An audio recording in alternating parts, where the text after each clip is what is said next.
When I was a senior in high school, I worked as a dishwasher at a retirement home. And there were these two older brothers, Dietrich and Dustin, who I looked up to. These are the guys that had muscle cars. They were both in the military. They both had muscles. They're the kind of guys an 18-year-old wanted to be like. And we got along. We joked around at work all the time, but we never actually did anything outside of work. Until this one evening. We were cleaning up and Dietrich came over to me and he says, "Hey, I don't know if you're up for anything, but we're going to have a party tonight. My buddy who's in the military he's going to come in town for the weekend." And I said, "Dietrich, first off, I'm an 18-year-old dishwasher at a retirement home, and the highlight of my week is trying to figure out whose dentures make it back to my dish machine. I'm literally up for anything. Second, what time?" Dietrich says, "Nice. People are probably going to show up around midnight. Perfect. 9 o'clock on the dot. Knock, knock, knock." I'm ready to go. I show up and I spend the next 90 minutes of my life doing everything in my power, trying to prove to these two guys that I have what it takes to hang, that they made the right decision, that I'm supposed to be there. Shots, beer bongs, cake stands. And of course my body put a rush order in for the bathroom.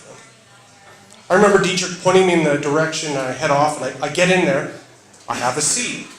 I lock the door. I hang my head. Darkness. The next thing I remember, and if anyone in this room's ever blacked out, whether or not it's the first or 101st time, you know that moment when you come to is foggy and terrifying, right? Okay, so I think to myself, well, you're alive. That's one. Okay? There's no obvious injuries. That's 2. 3, I'm on this very comfortable futon, and now that I'm in my 30s and had time to reflect, I recognize that with a 90-pound Doberman, 2 of them, a wife, sharing the bed with me, a good night's rest is not something to scoff at. Okay? So as a physical sigh of relief, I stretch. And while I do, the sheet that was covering me sweeps off, and this cold front just crosses over my business district.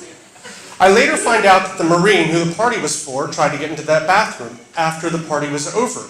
It was locked. He broke in. He found my naked body.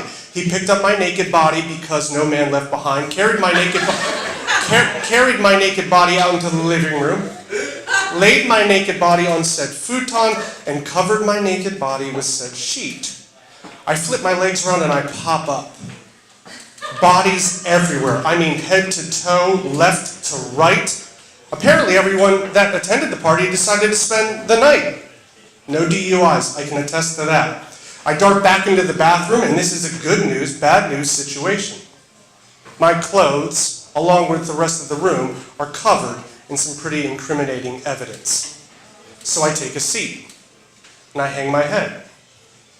I start to feel something's not right. It's not good. There's something just up and down my back into the living room, and I kid you not, someone shit on that futon. Yeah? All over it. All right? I realize I need an adult. I head upstairs, I get Dietrich, and I say, "Here's what happened." And Dietrich gave me this look.